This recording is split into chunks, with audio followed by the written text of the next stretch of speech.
Have you ever noticed that the moment you stop caring, they start chasing? The second you pull away, they suddenly remember your worth? It's confusing, frustrating, and yet it happens all the time. But why? Why do people come back the moment you give them distance? Today, we're diving deep into the psychology behind this strange phenomenon. And trust me, by the end of this video, you'll never see relationships the same way again. I'm the Darklight mentor, and today, we're unlocking the truth behind why they come back after you've walked away. I've been there. I've been the one over-texting, overthinking, and over-investing in people who barely gave me a second thought. I used to believe that if I just tried harder, if I proved my worth, they would stay. But you know what happened? The more I tried, the more they pulled away. And the day I finally let go, that's when they started showing up again. Sound familiar? Here's the truth. Human nature is wired to value what seems scarce and to take for granted what seems always available. When you give someone too much of your time, attention, and energy, they start assuming you'll always be there. But the moment you step back, you create a void, and that void forces them to notice what they're about to lose. That's why they come back. And here are the 7 psychological reasons behind it. 1. The scarcity principle. People want what they can't have.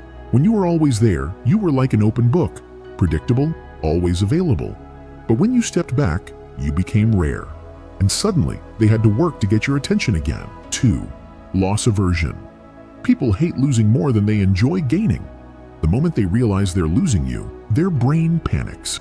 They start replaying memories, wondering if they made a mistake, questioning if they should have treated you better.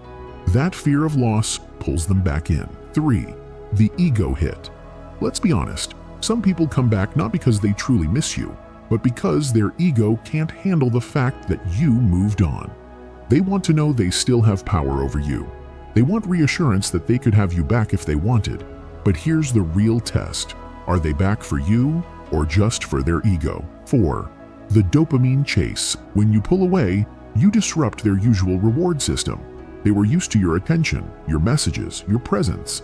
Now that it's gone, their brain craves that dopamine hit again. And guess what? The easiest way to get it back is by coming after you. 5. Reverse psychology at its finest. The moment you stop trying, they start trying. It's almost ironic, isn't it? When you were giving everything, they were taking it for granted. But the second you stop, they suddenly remember your value. This is why walking away often works better than begging someone to stay. 6. Your growth becomes attractive. While you were focused on yourself, on your healing, on your goals, something amazing happened. You became more attractive. Confidence, independence, and self-respect. Those are magnetic. And when they see you thriving without them, they start wondering, did I make a mistake? 7. They didn't expect you to move on. They thought you'd always be waiting. They assumed you'd always answer, but when you didn't, that shook them. And now, they're coming back, not because they suddenly realized your worth, but because they never thought they'd lose you in the first place. So, now that you know the reasons, what should you do? Here's my advice. Be careful. Not everyone who comes back deserves a second chance. Some people return because they genuinely miss you, while others come back just to make sure they still have power over you. Here's your task. Think of someone who disappeared on you and then suddenly came back. Ask yourself, was it love or was it just their ego? Drop your answer in the comments. Let's see how many of you have experienced this firsthand. Let me leave you with this. Walking away is powerful, not because it makes them chase, but because it makes you stronger. When you stop seeking validation from others, you become the kind of person that people can't help but respect. And that's the real power. We meet again tomorrow, and trust me, what's coming next will change everything. Until then, stay strong, stay wise, and let them wonder how they ever let you go.